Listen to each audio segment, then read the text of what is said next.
All right, we are going to get started. Thank you so much for being here this morning on a Friday with us. Hello, everyone. My name is Melissa Romero, Policy Advocacy Director at California Environmental Voters. And on behalf of EnviroVoters, the Climate Center, and Project 2030, welcome and thank you for being here for this exciting webinar. Next slide. So this webinar that you're here for today is actually the last part of a 6-part webinar series aiming to cover several different topics on carbon dioxide removal. Our first webinar covered the science of carbon removal. Our second, we heard from experts about a wide range of carbon dioxide removal approaches. Our third webinar covered safety and public health impacts of several carbon dioxide removal approaches. The fourth talked about governance approaches and models for community engagement and empowerment. The fifth webinar talked about how can we create accountability for CDR through responsible measurement, reporting, and verification. And today, in our 6th webinar and final webinar of the series, we will be talking about policy that can help incentivize responsible CDR deployment to meet California's net zero goals. And our speakers today will cover important considerations for policymakers to ensure accountability while driving action, how to fund the work, what policies, regulations will ensure that CDR does not box out direct emissions reductions, which we all know needs to be prioritized. So if you didn't get the chance to watch any of the previous webinars, you can find in the chat a link to the page where you can find all of these if you want to learn more. We encourage you to. Today, we have 4 amazing speakers who are going to share their expertise, answer your questions, but let's set the context on this issue before I invite our speakers. So let's go to the next slide. So at the start of each of these webinars, we like to emphasize a few important things about carbon dioxide removal so that everyone has a common starting point.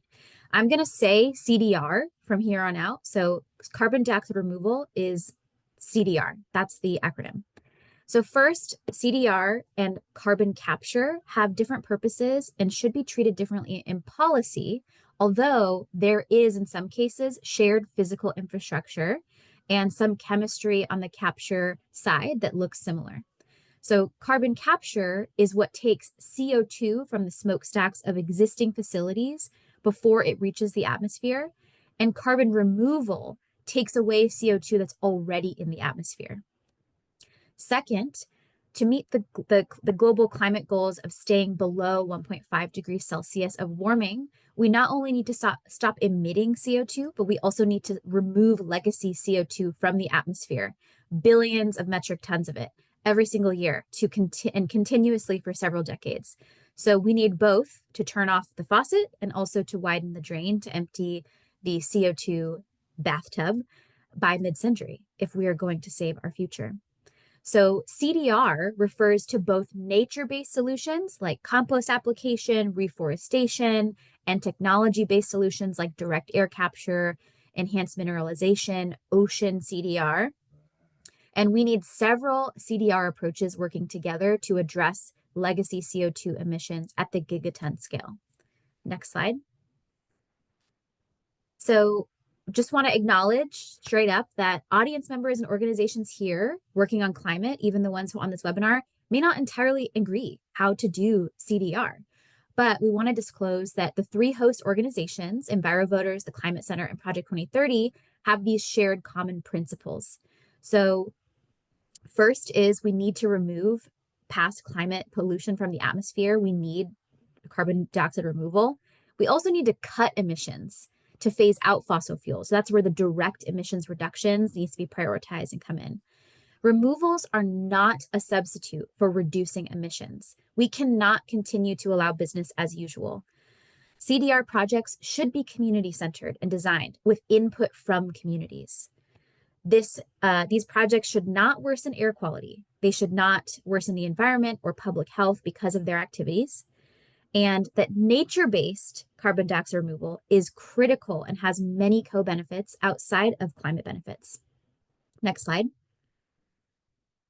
So in California, carbon removal is expected to play a significant role in our strategy to meeting our carbon neutrality goals, which were adopted under AB 1279 in 2022. And under this, CDR is expected to do about 15% of the work of getting to net zero. The scoping plan that was released by the California Air Resources Board, or CARB, in 2022 set a target of 7 million metric tons of CDR annually by 2030 and 75 million metric tons annually of CDR by 2045.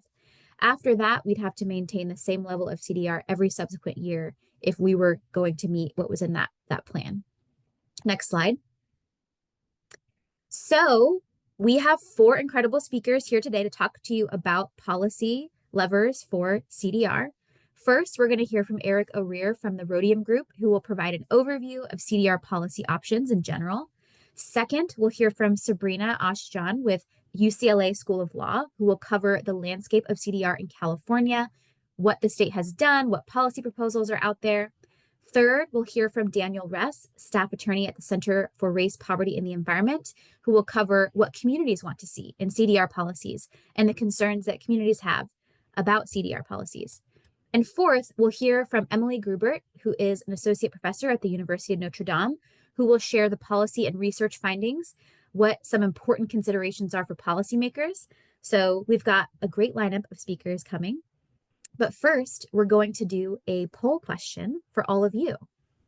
So while we set that up, I'll tell you what the question is.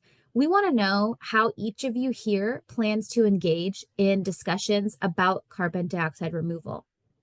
So you can pick an answer, you can pick a couple answers, but we want to know how you're planning to engage. So we'll give you a minute to answer.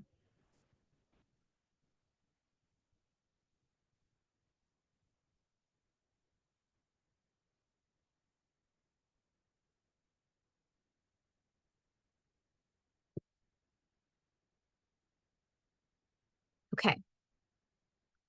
We should move on very soon. So let's see what people said.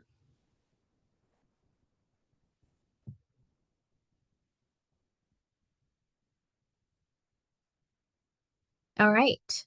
So it looks like a larger percent of people, their organizations will be taking positions on CDR bills. And then it looks like after that, involved in project level work. And after that, planning to share recordings of webinar with others. Amazing. Some of you work for state agencies or state legislators. Some of you are not planning to be engaged. We hope to change your mind today. And some of you, your community has a proposed CDR project. So you'll be engaging in that process. Great. Well, we hope that today will help you do all of those things. We can go to the next slide.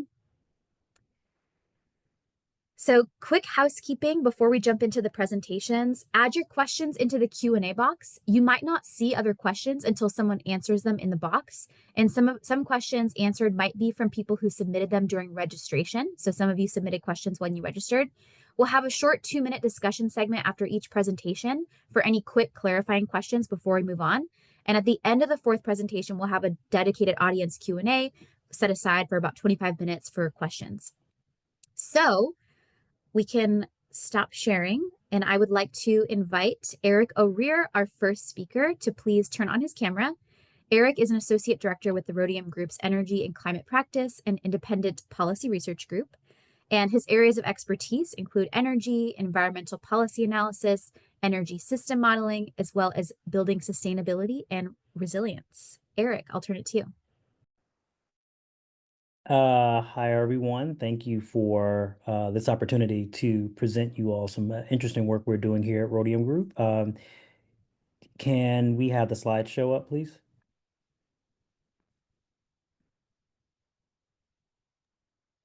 Yep, sorry, hold on. No problem.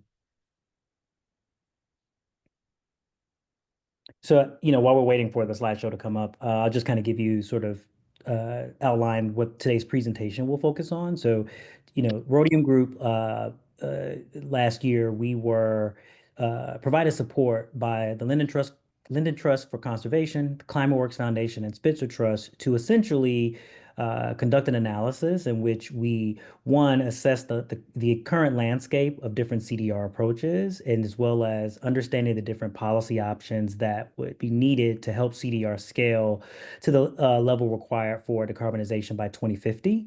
And so today's presentation is gonna cover that analysis that was conducted by my colleagues, and it was released last year. And if you're interested in reading this particular report, you can find it on the Rhodium Group website.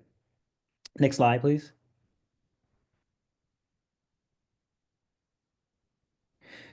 So just about Rhodium Group in general, we're an independent research provider with deep expertise in policy and economic analysis. Within Rhodium Group, I work within the energy and climate practice. This is the side of Rhodium Group where the analysis was conducted. And in the energy and climate practice, we analyze the effects of policy and market developments on greenhouse gas emissions and energy systems and provide actionable information about the impacts of climate change. Next slide. So everyone here is, I'm sorry. So based on global climate models, right? Um, and this may actually be, is this slide 3? I'm sorry.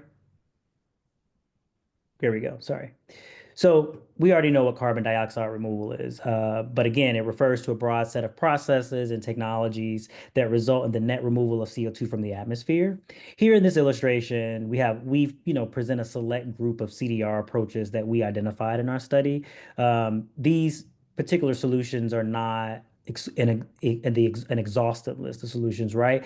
Rather, we focused on the primary CDR techniques that are being considered in current literature and those often associated in conversations with the public and private sectors. However, we do, fully expect new compelling approaches to arise in the future. Next slide. So, based on global climate models, various decarbonization studies, and our own internal modeling estimates, in order for the US to decarbonize by mid-century or 2050, we estimate that, at least 1 gigaton of annual CDR capacity will need to be available by then. And so that's up from low single-digit megatons of CDR that are available today and equal to the capacity to remove roughly 20% of the CO2 that's currently emitted, well, that was emitted in the US in 2023. Now, all of this CDR is above and beyond what natural carbon sinks are expected to contribute in the land use change, and forestry sector, absent additional policy support. And so exactly how much more CDR is needed in the coming decades is uncertain and depends on a number of factors such as the speed of the decarbonization act, other decarbonization actions, et cetera. But access to CDR is undoubtedly going to be an option the federal government needs to invest in to ensure that we're able to achieve this mid-century decarbonization goal. Next slide. So, there are there are a wide array of ideas and companies for removing carbon dioxide from the atmosphere, and more ideas are continuously being explored. In this particular study that we conducted, we divided current primary CDR approaches into 3 different categories. So natural, hybrid, and engineered solutions. Natural solutions are processes that naturally capture CO2 without requiring significant human or technological intervention. Many of them have been occurring for hundreds of millions of years. The difference here is now we're expanding and maintaining locations where natural processes are taking place. So an example of natural solutions are going to be reforestation, afforestation. We then have these hybrid solutions, which are processes that enhance the speed of natural CO2 capture and or transfer the captured CO2 to more permanent storage. Many of these processes naturally occur today, but at a slower pace than is desired for meaningful decarbonization. An example of this would be ocean biomass with carbon removal and storage, biochar, et cetera. And then lastly, we have engineered solutions. Now, these are processes that use human-made technologies to capture CO2 directly from ambient air or from oceans. These processes can lead to significantly faster CO2 removal than would otherwise occur using natural methods of removal or potentially hybrid methods of removal as well. Sort of the most common examples of engineered solutions are going to be your direct air capture or your direct ocean capture.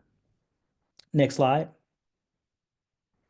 And we have these different approaches, but they vary on a series of intertwined factors, including, the stage of development, cost, ease of MRV or monitoring, reporting, and verification, as well as CO2 storage permanence. And so here on this slide, when we talk about this first factor being sort of the stage of development or deployment, you sort of see the different uh, development stages that are associated with, developing a CDR technology and sort of seeing its development through its eventually sort of early commercial deployment. And then again, as it relates to this other factor with cost, CDR approaches span a wide range of costs from less than $100 per ton of CO2 removed to more than $1,000 per ton of CO2, which obviously this is going to depend on the process or technology that's being used. And then as we think about MRV, in which, which is the process in which CO2 removal from a CDR approach is actually measured and validated, we know that different approaches, or I'm sorry, different CDR solutions have different levels of complexity and ease as it relates to MRV. And then lastly, with the permanence of CO2 storage, this is essentially, how long can a particular CO2 approach keep the CO2 out of the atmosphere? And so different approaches have different levels of CO2 permanence. Next slide. So I'm not going to really spend a lot of time on this slide or the next couple of slides, but you will see from our analysis, if you take time to look at the report, that we provide summaries, I'm sorry, for the different CDR solutions based on CDR category.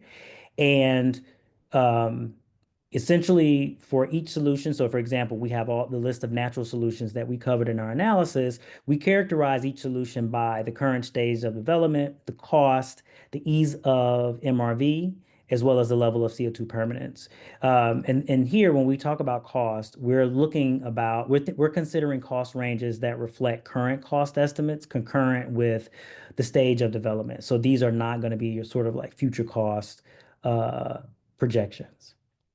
So here on this slide, again, you see the natural solutions. The next slide, slide 8, you see the list of, should be the list of hybrid solutions. Next slide, sorry. Here you see the list of hybrid solutions. And then on the following slide, you'll see the list of those engineering solutions on slide 9. Yes. And so, next slide. And so in recent years, the U.S. has really jump-started investment in federal policies that support CDR. Some of the most important include revamped R&D programs, the Regional Direct Air Capture Hubs program, and expansion of the 45Q tax credit, as well as USDA programs funding natural CDR. Combined, these actions make the U.S. a global leader in CDR policy support. However, current policy will support less than 1% of what may be needed for economy-wide decarbonization. We estimate that the magnitude of policy support necessary to we estimate that um, the additional policy support, that by 2050, essentially we'll need $100 billion in annual revenue associated with sort of a commercial CDR will be needed to support a gigaton scale CDR market. And most of this will have to be filled in through the means of additional policy support. And so when you compare the level of policy support today to what will be sort of needed by 2050, we're talking about an order of magnitude of like 20 times greater than what we have today in order to really get to that, 1 gigaton scale CDR market.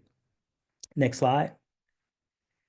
And so as a part of, this analysis, one thing we wanted to think about was, okay, we know that additional policy support is going to be needed, right? But they're going to be needed in different places and utilized in different ways. And so additional policy support will be needed to establish a large-scale, long-term revenue market for carbon dioxide removal in the U.S. And we found that even with, optimistic growth assumptions, voluntary markets are not going to be enough. So we find that policy support is still necessary to provide a majority of the roughly $100 billion in annual revenue that's going to be needed to support the gigaton scale market. Policy support is also going to be needed to expand the portfolio of CDR technology options available. So further research and development can help discover novel technological designs and expand the research around CO2 permanence in MRV. These programs should include support for pilot projects and test centers to transition technologies out of the lab into real-world conditions. We recommend a minimum of $6 billion in total R&D policy support over the next 10 years, including funding for pilot projects and test centers. And then lastly, we're going to need policy support to really help with scaling CDR approaches. We recommend a minimum of um, $18 billion in total demonstration and deployment policy support over the next 10 years to be helpful in this area. Next slide.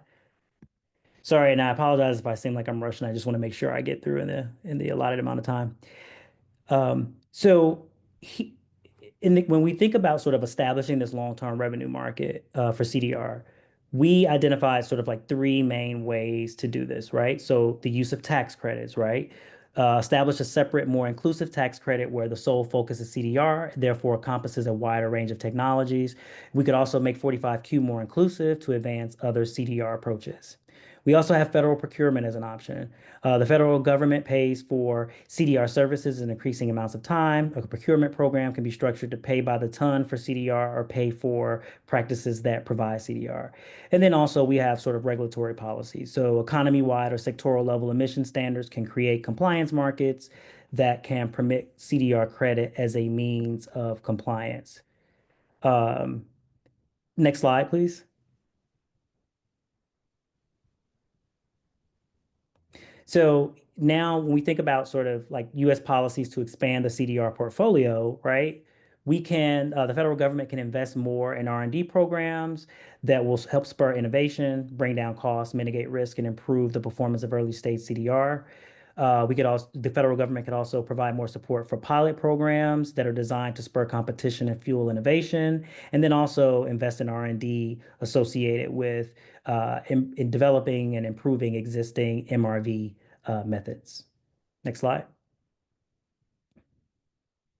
And then as it relates to scaling CDR solutions,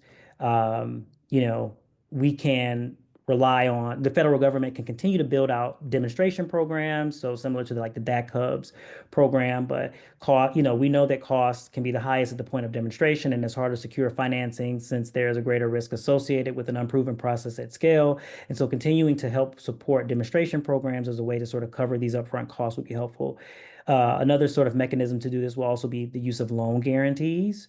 And so, the federal government can provide loan guarantees at a favorable rate compared to the open market and assume a larger part of the financial risk. Next Eric, slide. we're into the next speaker's time. So if it's all right, we can come back to the questions for you Yes. At the end. But thank you so much. That was really insightful and very educational. Thank you, Eric. Thank you, guys. Okay, I want to introduce our next speaker, Sabrina Ashjan, who is a project director and clinical supervising attorney for the Emmett Institute on Climate Change and the Environment at the California Environmental Legislation and Policy Clinic at UCLA Law School. She was previously with the Environmental Law Clinic at UC Berkeley School of Law, where she taught environmental justice and legislation courses. Sabrina, welcome. Thanks so much, Melissa. It's great to be here with all of you. And good morning, everyone. Thank you so much for joining this webinar. As Melissa mentioned, I am at UCLA in the California Environmental Legislation Clinic.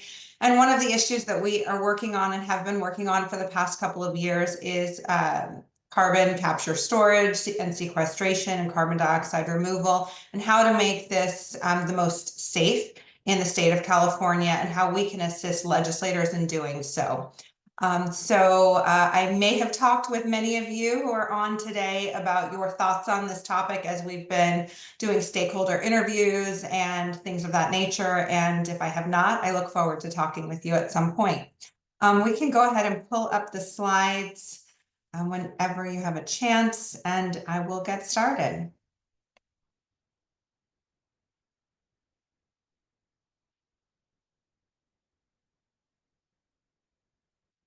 Oh, this is Dan's.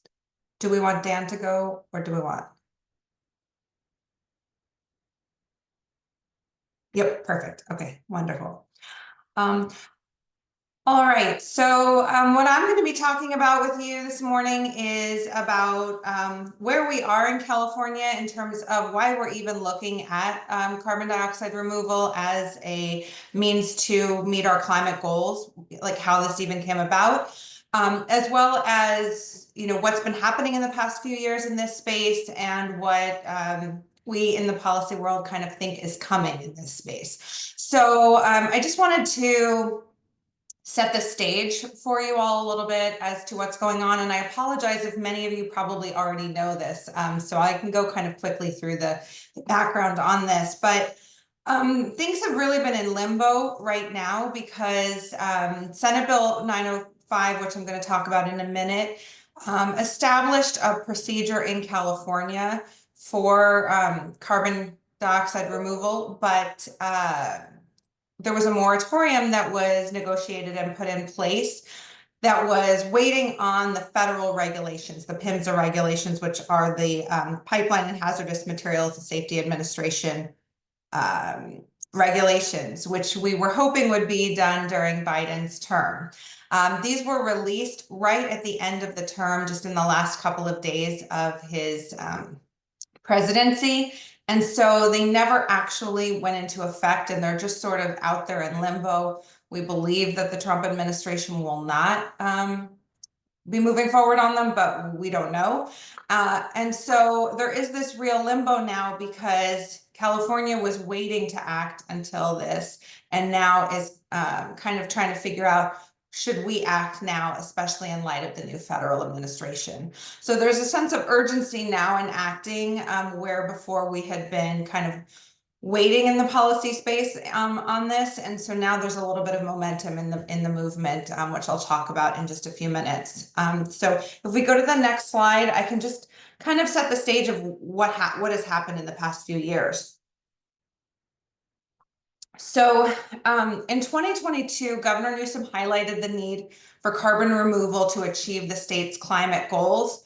And he tasked CARB, the California Air Resources Board, in their 2022 scoping plan with making sure that they were adding this to the panoply of methods and mechanisms that we were using to meet our climate goals. Along with this, the legislature also passed a number of bills in 2022 to advance and implement these efforts, which I'm also going to talk about. And I just thought it would be helpful. And in the next slide, I'm going to show just a little bit of the governor's letter as to the genesis of kind of where this came from. Or I think actually my next slide is about the California climate commitment that Governor Newsom made, and then I'll go into that. So we can go on to the next slide. So Governor Newsom in 2022, as many of you will probably remember, came out with this massive California climate commitment where he established a number of goals and a comprehensive plan so that we could meet our climate goals. And he discussed, you know, the urgency for this and the need, and that now is the time to act. So this was some of the goals. We can go on to the next slide.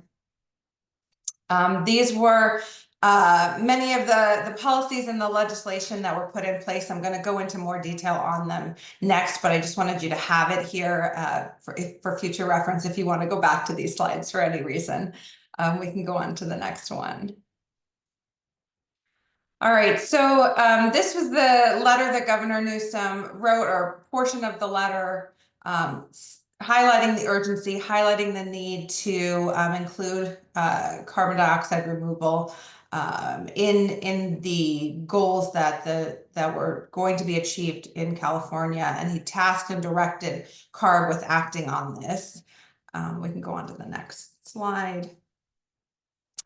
So simply put, he mentions it will not be possible to eliminate all emissions across our economy. So achieving carbon neutrality will rely on carbon sequestration.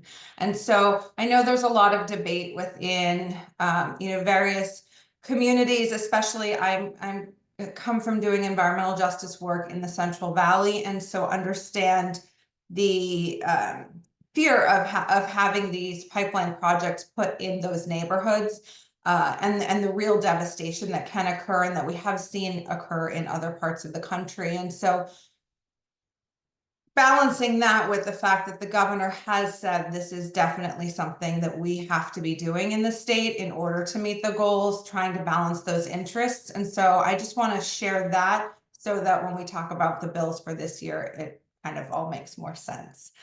We can go on to the next slide. So these were just some of the bills in 2022. And we can probably just skip through those because you probably all know them, and if you don't, I'm happy to talk about them after if there is time. But just to kind of explain the history of where we were coming from with in 2022, a lot of legislation was put in place to establish policies and procedures for how this would work in California. So where we are today, so we're at the start of a 2-year session for the legislature. It just started in January. Bills were just introduced in February. This year, because there were a lot of new legislators, a lot of bills were introduced as spot bills, and now language is just kind of coming into effect. So we're just seeing all of the bills that are coming forward. But from the work that we've been doing in the UCLA clinic on this with a lot of various legislators in the Senate and the Assembly, it seems as though this is a rare opportunity this year to really act on this, because now that we've seen that the federal PIMSA regulations are kind of in this limbo, is there a way for California to adopt those, even though they were never actually did not go through the rulemaking process? Is there a way to put those into legislation? Because they were pretty good and they did establish a lot of safety and security measures. We don't want to lose funding, IRA funding for these projects, or that's sort of like the business reason for wanting to move forward. So it seems as though we're at a stage where all of the different stakeholders really want to act on this for different reasons. But I think from the community perspective, wanting to act and make sure that we then at least establish best practices, best safety measures. What are the most community protections that we can put in place? How can we work with environmental justice groups? How can we work with labor, with business in order to make the most robust regulations possible?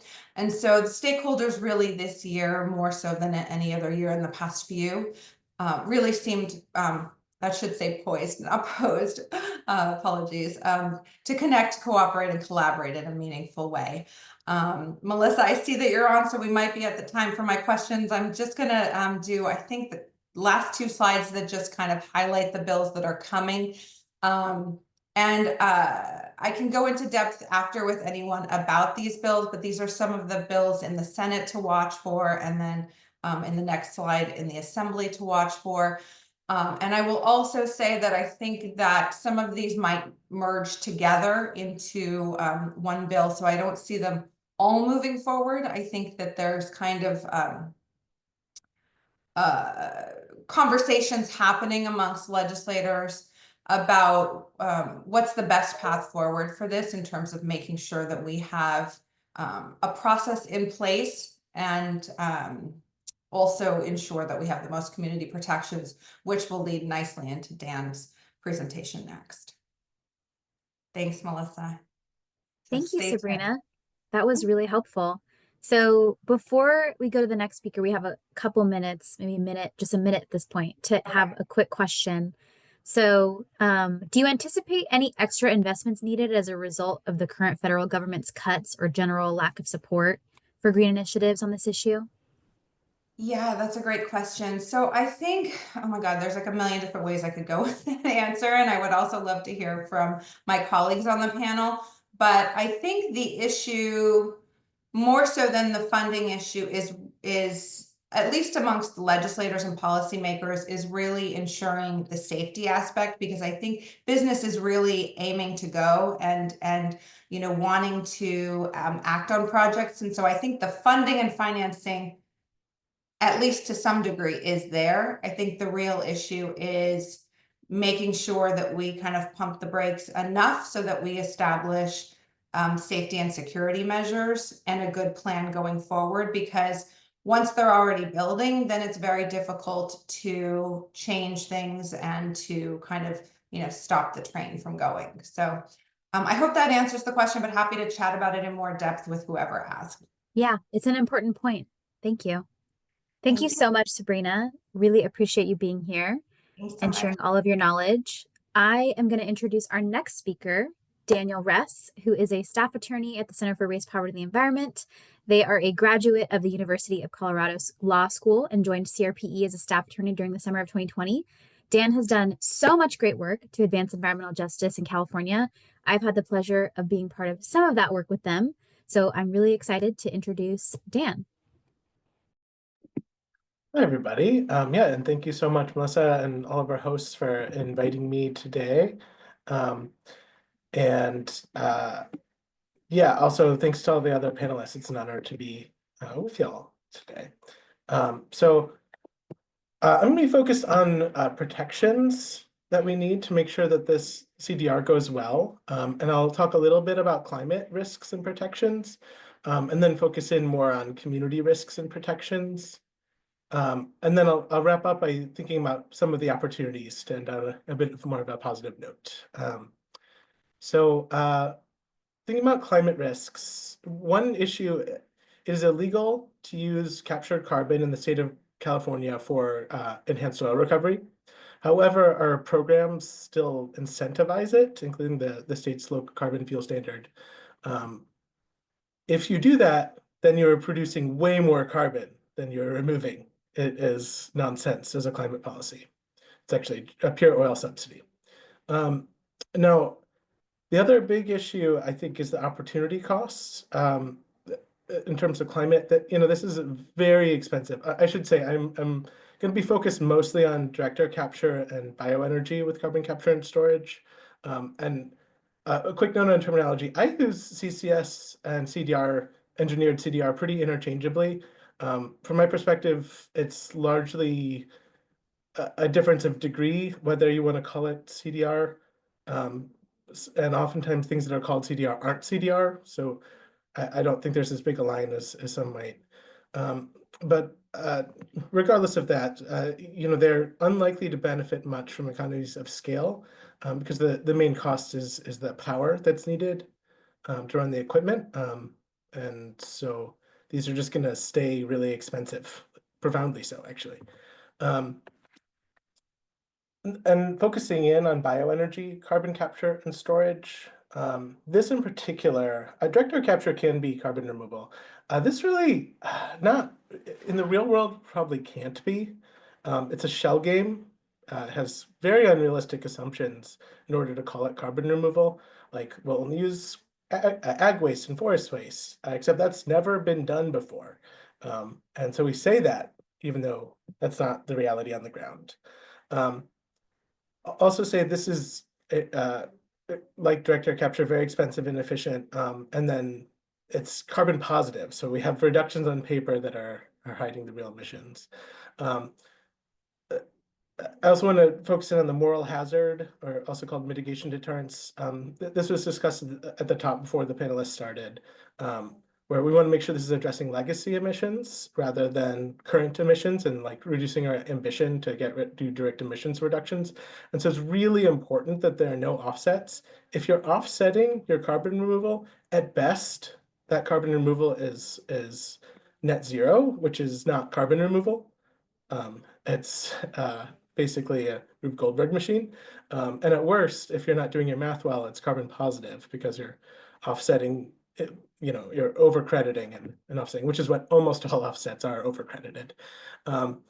Also, and this was one of the questions in the chat, unless this is done with solar and wind and storage, it's most likely net positive and uses so much energy, and that energy is denied to the grid. And so we really make sure there's a great full life cycle analysis to ensure there's net reductions in carbon. As mentioned, no enhanced oil recovery. If y'all are familiar with the 3 pillars of hydrogen, we need something similar for direct air capture, where We're looking at when is the energy produced, make sure it's when you have energy produced, when you're using the energy, that it's local, and blanking on the last one. That it's new to the, so you're not drawing energy from the grid, but adding new energy for the direct air capture. And biomass is BS, frankly. It's just not, it's not actually CDR. Let's not call it that. Bikers is a euphemism. You hear biomass with carbon removal and storage. It's not carbon. And then there's this opportunity cost. Because it's so expensive, what are we not spending those precious tax dollars on? So we really should be limiting our public spending. Diving into community protections, we need them. They aren't there. This is very much under-regulated. SB 905, Sabrina mentioned, a 2022 law that required a community protections rulemaking. CARB hasn't done anything to start that and hasn't, they just requested a whole bunch of money for the next 3 years and don't have plans in their request to start the rulemaking. So it'll be 6 years without starting the rulemaking. This is a central part of the compromise. We need this. There's projects coming in now into the Valley and across the state. Here's a map of some projects coming in. These projects should not proceed until they're regulated properly to protect communities.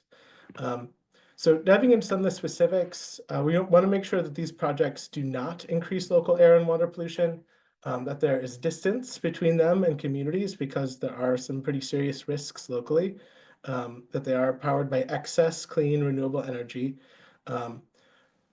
Make sure that as these companies start to go bankrupt and disappear over the next 100 years, that we have financial insurances in place to make sure that there's someone around and able to pay if something goes wrong. So that means good third-party insurance or bonds, not some of the like self-insurance and letters of credit and so on. And that we keep those financial assurances responsive to continuous reevaluation to make sure we have enough to pay for any risks that we realize later.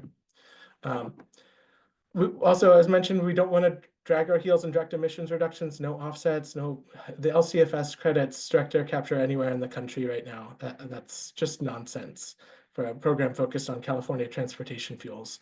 We want to make sure that any carbon removal that we're incentivizing is additional and not just padding profits for someone who's going to do it anyway.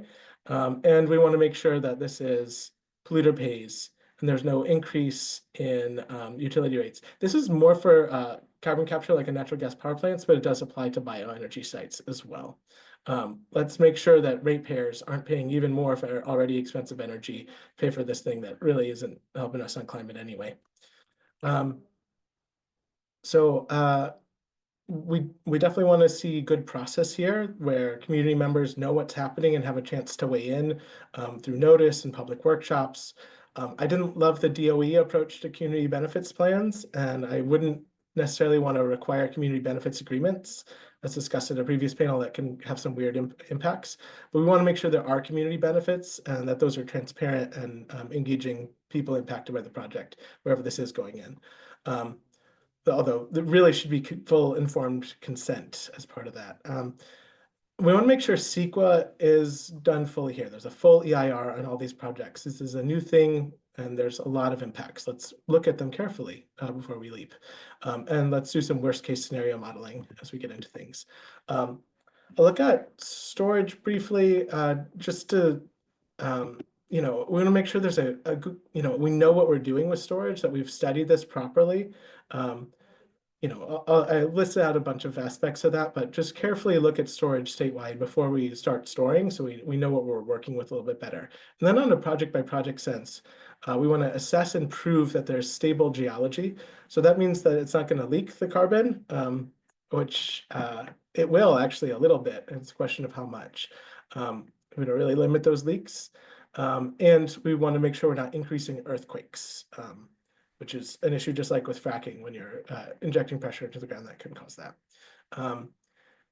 Permanence is obviously a huge value for everyone looking at the climate impacts, but it also has local impacts as we're talking about carbon dioxide leaching out of the storage formation into the groundwater and surface water, which then brings heavy metals into the water. It's really bad to drink, so let's not do that. Let's make sure it's permanent.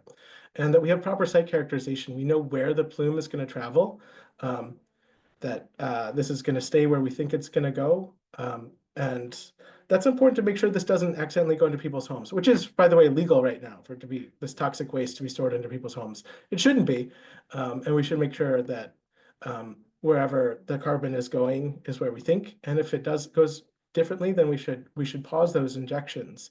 If we're monitoring this properly, we can tell until all the storage rights are obtained for it to be where it's headed now, and that we're not storing under people's homes, schools, so on.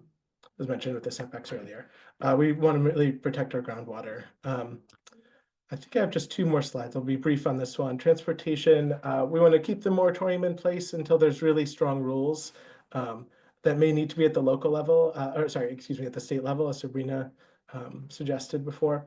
There's some of the details there, but I'll skip through that for now.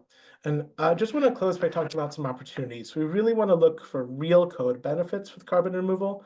Keep in mind that for a lot of the engineered projects, the jobs are actually very limited. These are very inefficient as a jobs program. One in Kern County was having 3 to 5 jobs long term. I mean, it's billions of dollars. This is absurd. So most of the money actually goes to the investors and the executives, not to the workers or the communities. A counterexample, a lot of the natural tools are better.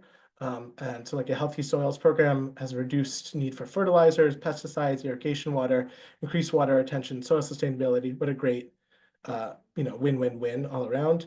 $15 per ton of carbon sequestered as compared to like 500 for direct air capture and BECCS. So let's make sure that our precious tax dollars go to solutions that work for climate and communities like healthy soils, and not to boondoggles like bioenergy with carbon capture and storage. And I'll stop there. Thank you so much, Dan. That was really helpful and very educational. Appreciate you as always. One quick question before we go on to the next speaker from one of the folks in the audience is a concern about it's a statement, but also a question. How might California's budgetary problems impact CDR policies that are intended to assist communities of color? I thought that was really interesting framing. I sort of took from it that probably the implication is that things like direct air capture is intended to help communities of color. That hasn't been my experience, or at least that's not how the communities of color tend to feel. So to the extent that it helps take away some of the money for something that's been dangerous in those communities, that could actually be a good thing. But the other thing I would really hope is that money, when we start, like our budget's tight, maybe we shouldn't spend $500 a ton on carbon removal. Instead, we should spend $15 a ton on carbon removal that has local benefits. And so I'm actually hopeful this could help us shift gears and focus on natural solutions that have way, way more co-benefits for people locally, create actually more jobs too. So I'm really hopeful that could actually work out better for climate and communities. Thanks, Dan. All right, we are going to go to our next speaker, last but not least, and then afterwards we'll have time for Q&A for all of the speakers. So I would like to introduce Dr. Emily Grubert, an Associate Professor of Sustainable Energy Policy and concurrently of Civil and Environmental Engineering and Earth Sciences at the University of Notre Dame. A civil engineer and environmental sociologist, her research focuses on justice-oriented, deep decarbonization, and decision support tools related to large infrastructure systems with an emphasis on evaluation of dynamic life cycle socio-environmental impacts and the effects of different value systems on decision pathways. Very exciting to have you here, Dr. Gruber. I'll hand it to you. Thank you so much. It's a real pleasure to be here, and I really appreciate the opportunity to spend a little bit of time with everybody. So what I would like to do a bit with my time here is to kind of talk a little bit more about governance than some of the project-oriented views of CDR. And specifically, I'm going to spend a little bit of time trying to explain my view of carbon dioxide removal as an atmospheric function, being a limited resource, and kind of what that implies for a lot of our infrastructure development. So just to also, I think everybody's kind of been giving our own definitions of CDR and how it fits into this taxonomy within the carbon management space and a lot of the climate response space. I'll give you mine. I like to think about carbon dioxide removal functionally. So some carbon capture and storage technologies can provide a carbon dioxide removal function if done properly. Other things that can provide a carbon dioxide removal function are not the technological ones. So when we talk about some of these more biological solutions, those kinds of things. But the overall point from my perspective is that if it's carbon dioxide removal, it needs to be providing a particular atmospheric function that involves taking CO2 that's already in the atmosphere out of the atmosphere and permanently keeping it out of the atmosphere. Various approaches to things that we tend to call CDR from a pathways perspective have different outcomes in terms of permanence. So a lot of these more high co-benefit kinds of biological approaches tend to need a lot more refreshing versus something like a geologic sequestration that has a lot more infrastructure on the front end, but more permanent storage kinds of things. But the overall point is that I like to think about carbon dioxide removal, the function, as providing two specific things from an atmospheric perspective. So the first is compensatory removal, where basically you're taking some CO2 out of the atmosphere and permanently sequestering it out of the atmosphere in order to enable an ongoing emission somewhere else. This is what we think about as an offset, and this is where you don't actually get a change in the atmospheric concentration of CO2, but you are compensating for some other emission. There are a couple of different ways that works, but the other major function that I like to talk about is a drawdown function. Basically, when you can take CO2 out of the atmosphere that is already in the atmosphere and not compensate for that with a new emission, so you actually start to pull down the concentration of CO2 that's in the atmosphere. The real challenge is basically that both of these things are targets for people that are trying to deploy CDR. The argument that I'm going to try to make to you over the next few minutes is that CDR itself, the amount of things that we can do to provide the function of removing CO2 from the atmosphere is fundamentally limited by resources, by social license, by many other things. And so these are basically at odds with each other. The more offsetting removal we do, the less opportunity we have to do drawdown removal. Carbon dioxide removal is effectively the only way that we could perceive of taking CO2 that's already in the atmosphere out and starting to bring climate pollution levels in the atmosphere down over time. And so this starts to become very important because you can use it up, and that prevents you from being able to do a lot of the climate recovery and legacy emissions addressing that a lot of people are interested in here. But to kind of get a little bit more detailed on this, the compensatory removal side has a couple of different angles to it. So in general, this is removing CO2 while there's another emission going on. In a lot of cases, these are the things that we talk about with regard to moral hazard and mitigation deterrence issues, where you're basically removing CO2 in order to permit an emission that could have otherwise been eliminated somewhere else.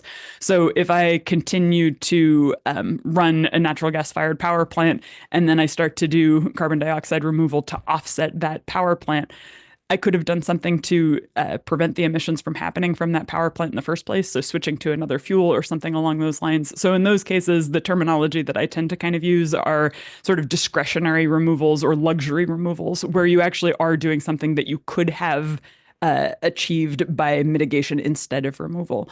There are other situations, and I would argue that this is a pretty small set of things, but when we think about situations where some emissions to the atmosphere can't be eliminated via mitigation processes, those are places where you might actually look to carbon dioxide removal to provide this offsetting function in order to get to net zero emissions. Necessary can mean a couple of different things. So this could be actually a physical limitation. It could be something that's just sort of a societal determination that a particular emission should be allowed to go forward. The way that I often think about this is stuff like if you have some ongoing methane emissions, for example, from rice farming, and you've done basically everything you can, you're at a best practice level for the way that that farming is happening, things like that. There are some agricultural emissions that are extraordinarily, basically you can't eliminate them unless you really cut back on agricultural productivity, which has some implications for food availability and things like that. So that's not necessarily everybody's view of where the line is on what's necessary or not, but the framework that I'm kind of proposing here is that there are some emissions that we really can't mitigate. And, some of those might look like permafrost melting and releasing methane into the atmosphere, those kinds of things. But there are probably some situations where we actually need CDR to offset kind of necessary ongoing emissions. On the drawdown side, this is more around getting to net negative emissions conditions and really starting to think about climate restoration. But when you think about CDR as this limited resource, that there is kind of a zero-sum situation here, the argument that I'm essentially making is the more that we use compensatory removal to address emissions that we could have otherwise eliminated through mitigation, the less we actually have available to address these necessary removals or to get to net negative conditions. And so particularly if you're in a world where you're trying to minimize CDR or you're really recognizing some of the physical limitations on the amount of CDR that you can use, my assertion here is that it's actually really, really important from a policy perspective to be very clear about which one of these situations that you're in, because we have kind of a societal capacity to make decisions about who's allowed to use this limited resource and under what circumstances. To kind of make this point a little bit more directly, when we think about offsetting, conventionally, historically, that's been something that's based on avoidance. So basically, I say I would have otherwise emitted a unit of CO2, but now I'm not going to. And so there is less CO2 that is making to the atmosphere than there would have otherwise been. And somebody is now allowed to purchase the right to say that they are responsible for that avoided emission. What this figure is basically showing, and that's on the right side, is that conventional offsetting is sort of taking you from a situation where you had 2 units of emissions down to 1 unit of emission. Conventional offsetting, therefore, is not actually capable of reaching net zero because you're actually not getting rid of emissions that currently exist. You're just not making them worse than they would have been otherwise, basically. Compensatory CDR actually can perform a true offsetting function in the sense that if you actually have successful removal at the right level, you can create kind of a 1 emission minus 1 CDR unit creates a 0 situation. So you're in a net zero emissions case. Then drawdown emissions are basically just the -1. So you're actually starting to take CO2 out of the atmosphere without replacing it with an ongoing emission. To kind of back up this claim that CDR is limited, you can look at this across a lot of the different carbon dioxide removal pathways that we talk about. This particular example is looking at direct air capture specifically because it's one of the ones that tends to be more easily incorporated into models. But direct air capture specifically is extremely energy intensive. And so when we start to think about limitations on deployment, I think a lot of the time the rhetoric publicly is, well, you know, you can put direct air capture anywhere. There's CO2 well mixed in the atmosphere. So this is something that you can deploy basically up to the point where the costs exceed the benefits.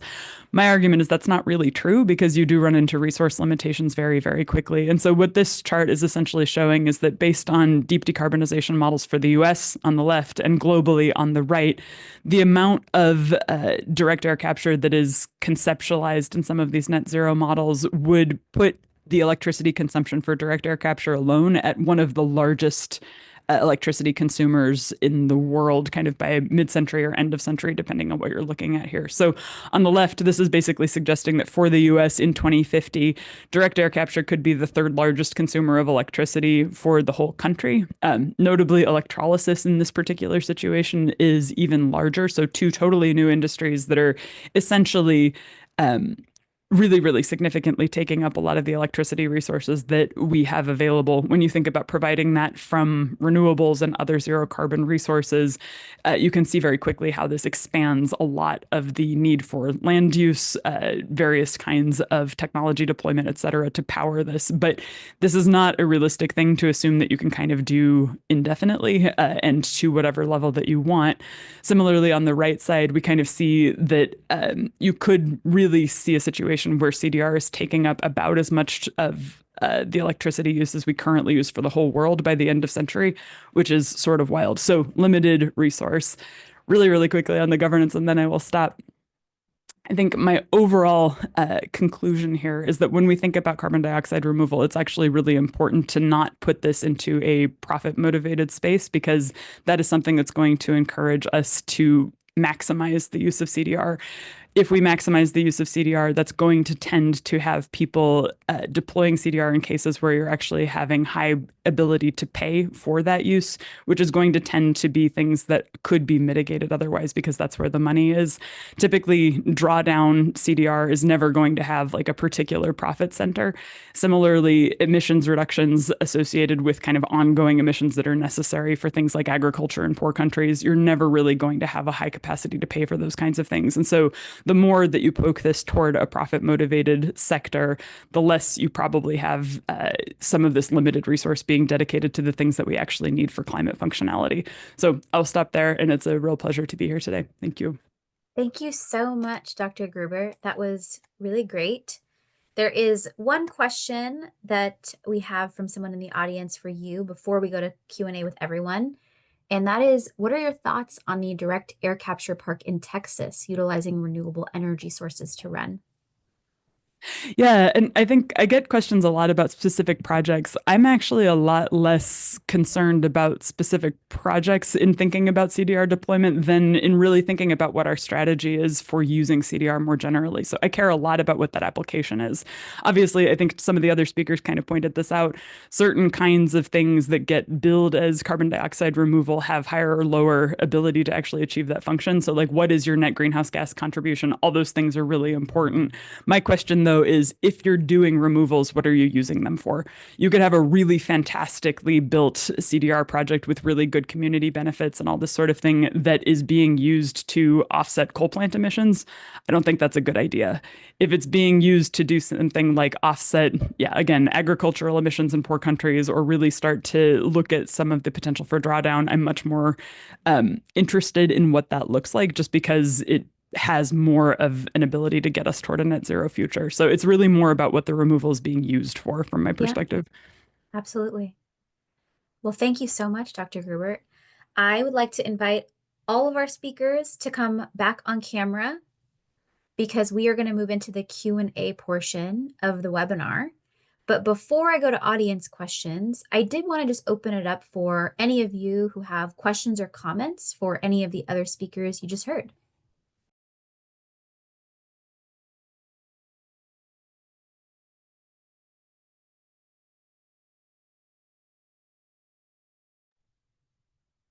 Okay, if there's none, we can go. We have some really good questions, so I can go to those. So the first question, and this is for all of you, really, anyone can answer. What role do you think government should be in scaling up carbon dioxide removal, setting safeguards, creating a market, or direct procurement? I can go first just because that's, I think, kind of what I was driving toward. I really would advocate for a public ownership model for carbon dioxide removal, where there is sort of a social function for deciding what it's being deployed for. That allows us to right size it. It allows us to really think about what the conditions of carbon dioxide removal that are societally acceptable might be. And it also really allows for some of that conversation about, well, what do we need a removal to offset versus where should we really be focusing more on mitigation, and takes away some of the challenges with the profit model. So I would argue that the public sector's role is essentially to own this and manage it.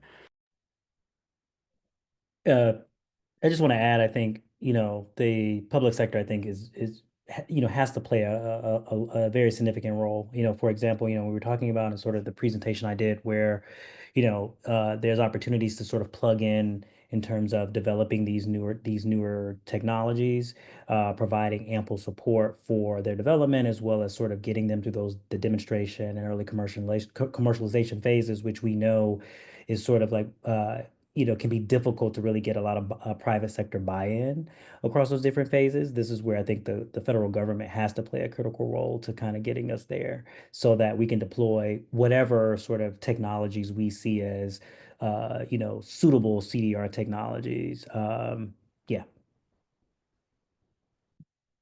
I will just add, you mentioned like regulating too.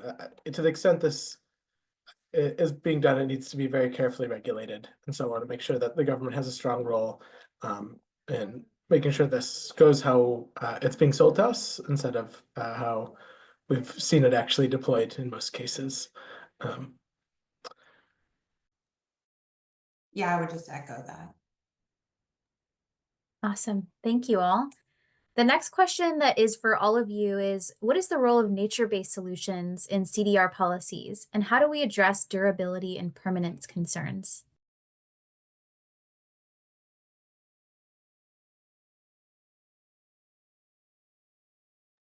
I mean, I was advocating for this pretty hard, so I can start. We think this is the right approach to take generally. recognize there are concerns with durability, right, and permanence.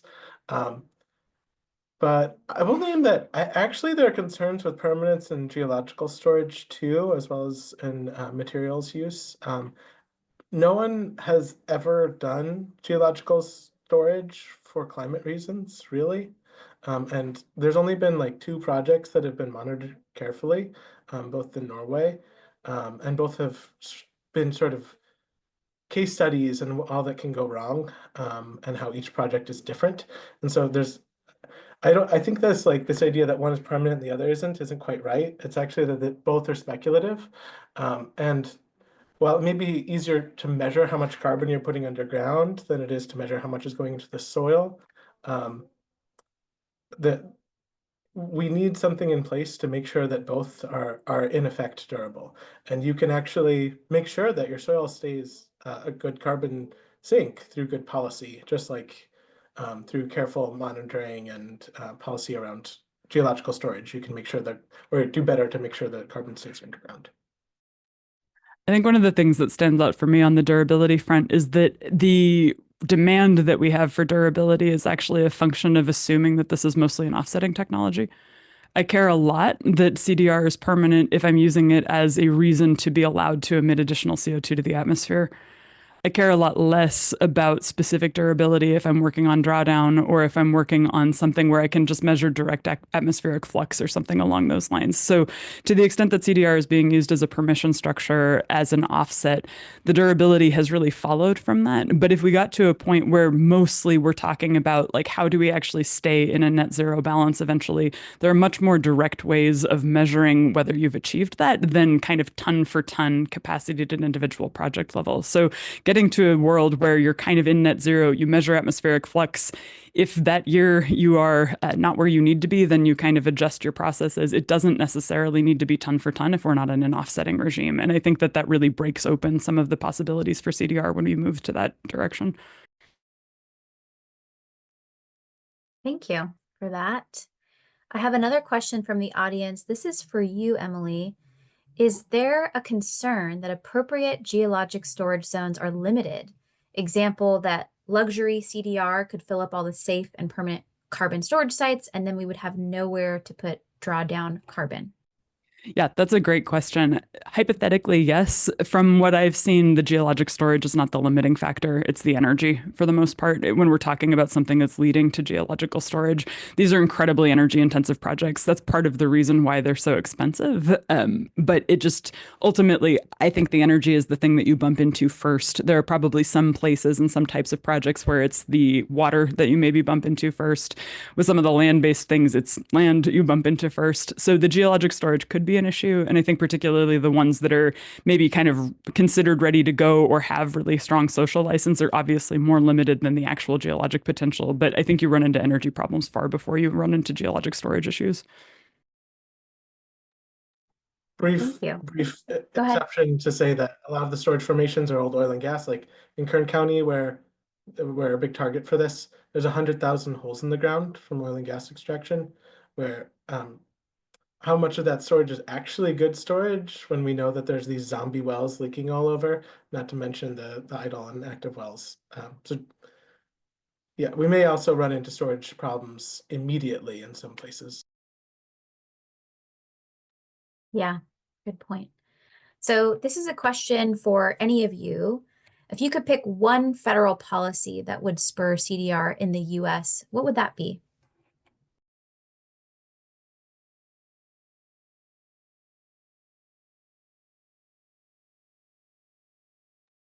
I would probably say maybe sort of like tax credits, just because we've seen sort of how successful they've been in sort of like, and I'm thinking about, not just production tax credits or, also investment tax credits, but we've seen how like successful they've been as it relates to spurring deployment of other renewable technologies like wind and solar. So I think and also I think tax credits are a lot more, I can't say about the current administration, but I think up until this point, I think they're also a little bit more politically palatable than some other potential measures. I'd like to see this take this on as a government function and move away from anything that's basically allowing the purchasers of the CDR to decide what it's being allocated for. And I think like one of my major challenges with tax credits is they tend to incentivize industry maximization. I think this is a place where we benefit a lot from incentivizing industry minimization and really right-sizing this for what's absolutely necessary. So nationalization is basically my answer there. I think there was also, a hope that we would have a federal regulatory scheme so that it wasn't these patchwork solutions across the country, and that there wasn't going to be a situation where some states were doing, more to increase safety and other states were doing more to increase and incentivize businesses to come without any regulation. It does not seem likely that that's the case, obviously, in this current administration. And so now I think, it is going to be up to states to do some regulation in this regard. But I think the goal was to have some federal regulatory scheme that was strong. And I agree with Dr. Grubert about nationalizing for these giant infrastructure projects for the engineered solutions. But I'm not sure we need to do that with all the ag lands that we're, composting or what have you. I'm not necessarily opposed to socializing all agriculture, but that's a different, I think a different story, and I'd have to think through that. But I do think tax credits might be a reasonable approach there to try and get some better approaches to ag. And there's some other tools available where basically you want to make sure that it's not an annual thing, that those credits are in place for something that is longer term, because like an annual reduction in carbon isn't quite as good, even with what Dr. Grubert said about durability. I think you want it longer than 1 year. So if we can figure out a way to make sure those are a little more durable, whether through tax crediting or otherwise. Excellent. Thank you all. Dan, there is a question for you from the audience. What are some examples of community benefits that could be required by regulation? There's a bunch. I think, of community benefits. So I think when we're looking at natural carbon sequestration, pretty much what you're doing is probably having some local benefits as long as you're doing it in a safe way. But I assume it's talking more about engineered. Yeah, I think the big thing is to make sure that the money is going to the community and not to the shareholders. And I think there was some discussion about this two panels ago, whenever that one was about community benefits. But there's a bunch of different mechanisms to get there, but I think in short, there needs to be a transparent process where the public is actively engaged in figuring out what it is that they want to have in their communities, and make sure that the project operators are funding that, in fact, instead of just squirreling all the money out to their investors. I know that was for Dan, but I don't know if regulation is the necessarily right place for that, because it would be so prescriptive to have, regulations that described exactly which benefits. But, I think that is, and Dan, let me know if you think otherwise, but I think that it is obviously something that we want to see, and, I think needs to be, in the forefront of conversations about these projects. But I'm just kind of trying to think through like what that would look like in terms of like a regulation requiring a certain benefit. I could imagine like a utility model where you're controlling profits and making sure that of all the revenue coming in, some of it is going to local communities. Like there are some ways to do it in kind of a regulatory frame, but it really depends. Like if we're nationalizing, then we want to make sure that that's not really regulating exactly to use that, to spend money on the local communities it's impacted. But if we're doing like a market mechanism, then versus this utility frame, it depends how you're doing it. But in general, I agree with you that regulations make sense to protect communities. Then maybe there are other mechanisms better for benefits. Eric, did you have something you wanted to add here? I do. I was kind of sort of piggybacking off of sort of a point Dan I think made earlier. Here at Rhodium, when we do a lot of jobs analysis associated with some of like different emerging clean technologies, and DAC being one of them. And so, oftentimes we present a form of, when we're discussing a form of co-benefits, we're looking at like jobs, for example, right? And it's in one perspective that I particularly have is that, a project may produce some level of jobs, but unless there is some kind of way to ensure that those jobs are actually people that are actually being employed in those positions are people from the community, it's like, well, how really is it really helping the community? And so it's, are these sort of developers interested in sort of providing funding for, let's say, job training programs so that people in the community can be the ones to fill those positions? So a lot of that stuff is important if you're really going to speak about the benefits of a particular CDR project. Excellent. Thank you all. I have a question for Dr. Grubert from someone in the audience. Dr. Grubert very quickly made a comment about making CDR profitable and why that might not be a good idea, but won't allowing it be an opportunity for profit greatly increasing the possibility frontier? Potentially, but I think we're really used to thinking about technologies like wind and solar where we do kind of have an infinite use for them from the perspective of societal need. I'm not saying it's actually infinite, but like effectively, there's not really a limitation to how much we want to do that. I think my big concern is that we're using models for things that we've intended to try to maximize and applying them to a technology that we're trying to minimize. And I think the point that I make to a lot of people about this is basically because CDR is a limited resource, having like going and doing a bunch of it for something that doesn't really do very much for the climate doesn't give you more. It actually gives you less. And so you're using something up that you could have allocated to something else instead. So the argument oftentimes is, well, it gets us further down the technology curve, something like that. Sure, but now you've actually allocated some of this limited resource to something that you can't get back to use for what you actually wanted it for. So this idea that making it bigger faster actually allows you to achieve your goals better later, I think is a little misguided, but also because you kind of establish an expectation that there's a profit motive there forever. That's going to put you in cases where the kinds of purposes that we need CDR for that cannot pay that additional profit are not going to be the ones that go first. And so you end up spending a bunch of CDR on stuff that doesn't really need it. Like the organizations that have enough money to pay $500 to $1,000 for a ton of CDR are also the ones that have the capacity to invest in mitigation innovation. The places where we don't have that capacity, which is more the drawdown side, which is more the ag kinds of things, those are the places where the profit motive is really going to kind of knock you out of the stack. And so this point that it's not about, I don't care about how many gigatons that we're doing of CDR. I care about what those gigatons are being used for. And to the extent that they're being used to offset things that you otherwise wouldn't have had to offset, I think that actually loses us a major opportunity to deploy this in a way that people are comfortable with. Thank you. Sabrina, I have a question for you from someone in the audience. Is there a way to pair direct air capture with air filtration to improve local air quality? Gosh, I don't know if somebody else is better fit for that answer. Perhaps Dr. Gruber. I'm not sure of the answer to that. Yeah, so we get this question a lot.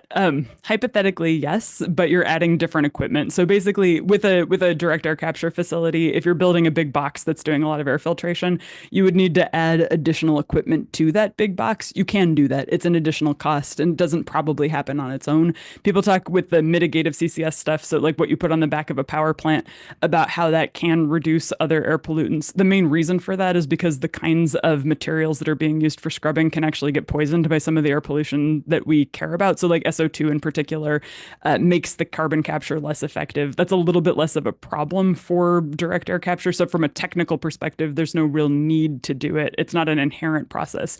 That said, you could insist that that's something that's being done.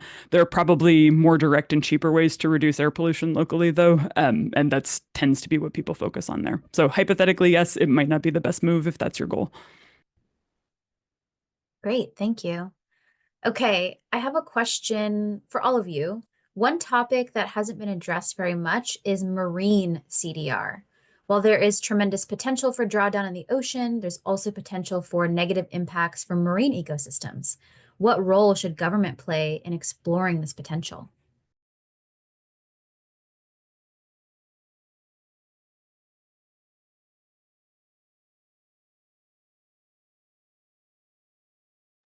I work in the Central Valley where that's not really a big thing, so I'm not sure. Fair enough. Yeah, I think like most of the other pathways, there's, I think, some societal benefit to checking how it works and whether it works within the kinds of constraints that we would like to put on it. Until we know that, it's probably not something that I would go full on, like, let's do as much of it as we can. But I do think that there is some societal role for a government to check, like, can we do this within the bounds that we set? Thank you. Anyone else on that? Okay. I have a question for all of you. I know we talked earlier, we asked a question about what federal policy would you all pick, but this one is for specific to California. Could you all recommend one policy for California for CDR? I would say setbacks is really important.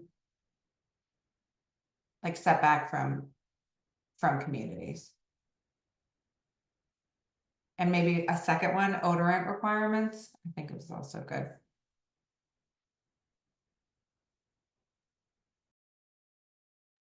I agree with Sabrina's, and I'll add one more, which is kind of a little bit meta, but that we don't do these projects until we have the protections in place.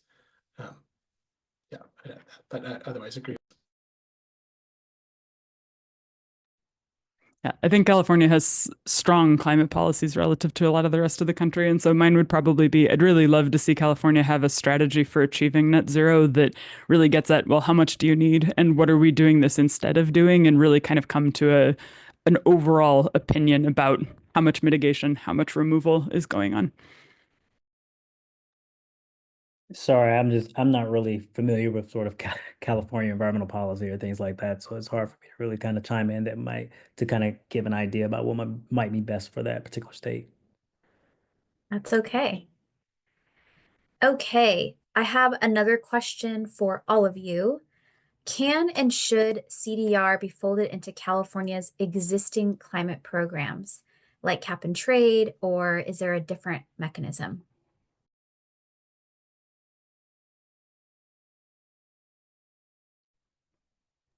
I know I'm talking a lot. I kind of don't want to see CDR seen as substitutable for other things. And so to the extent that it's folded into a policy that allows you to either mitigate or remove, like those are the kinds of things that I am a little nervous about when I see policies coming up, basically saying, you know, if something costs more than X, then you can move to a removal target or something along those lines. So I'd actually like to see separate targets for mitigation and removal that are based on what we understand about what's technologically and societally possible.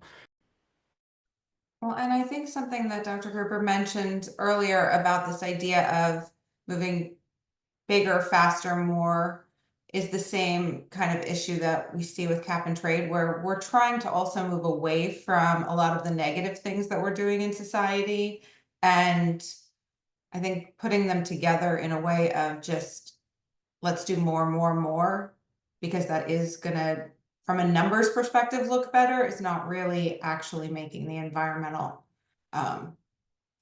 really changing our environmental goals. And so I think it's a different strategy and a different, shouldn't be lumped into the cap and trade reauthorization discussions that are also going on. Yeah, agreed with both. The offsets in cap and trade have been a remarkable failure, as study after study has shown. So it doesn't seem like wise to expand that program, particularly for something like this. It really does need to be very carefully looked at and targeted. And so, yeah, let's not do that. And I think the LCFS is actually even worse. There's no additionality requirement. It's nationwide, where it's also true of cap and trade, but where you're not really looking at what's happening very closely. You can use it for enhanced oil recovery, where like I don't think there's many things you could pretend to do for climate that are a worse idea than doing direct air capture or bioenergy with carbon capture and storage, and then using the captured carbon for enhanced oil recovery. So yeah, let's not put it into these programs where it's offsetting. Transportation fuels is one area where we really can get rid of most of it without CDR, if not entirely all. So let's not put it in as offset into that. Yeah. Though I will say to whoever asked the question, though, they are all strategies that are obviously trying to be employed by California to meet climate goals. So I hope I didn't sound dismissive of, but I just wouldn't put them together due to the, issues that we're seeing with cap and trade and the discussions about reauthorization and what it's going to look like in the future because some of the flaws that have existed with that system. Yeah, and CARB wants to do it. Like I think, it's definitely not a wild question. That's kind of the mainstream direction we're headed. But I just in my professional opinion, I think it's not the right direction. Okay. I think that is actually all the time we have questions before we go to the closing comments. So I want to thank all of you. This was a really rich discussion. I learned a lot. I hope everyone listening in did too. There are so many different things happening right now, both at state agencies and in the legislature. So I really want to encourage everyone here to take what you learned today and continue that discussion and conversation and stay engaged. So thank you so much to all our speakers. If we could have the slides back up from my part for the last portion. I want to talk just about the webinar series and also just thank all of you for tuning in, especially for those of you who've watched multiple or all of the webinars in this series. We hoped you learned a lot. I definitely did. Carbon dioxide removal is something the state legislature is thinking right now. Like I said, the state agencies are thinking about California Air Resources Board, and the industry is expanding. So we really need people to stay engaged. This is a call to action. Stay engaged. We want to see more people, more communities, more stakeholders weighing in on the CDR policies that are being introduced in the legislature and that are being considered at the Air Resources Board. Share these recorded webinars with others so that they can learn and they can feel informed to weigh in. Reach out to us. Reach out to the folks who emailed you, who are getting you registered for this webinar. Reach out to us at the co-hosts. We want to continue the conversation with you about CDR, and we want to hear from you. If you need more resources, need connection to experts, we are here to help. We are going to be putting in the chat and also sending out in an email a survey, a feedback form. So we hope that you fill that out and we invite your feedback on this series as a whole. One of the places that we will be continuing this discussion is at the Climate Center's Policy Summit on April 22nd, which is at the Sheraton Grand Sacramento Hotel. It's a great event for those who haven't gone. Highly recommend. It's really a helpful event, just not only for learning, but also for networking. So invite you to come to that, and there will be panels about carbon dioxide removal. So invite you to come and join us there. So with that, we are right about at the 11:30 mark, and I just want to thank you all again for coming and thank all of our incredible speakers for sharing their knowledge and their experience today. Thank you.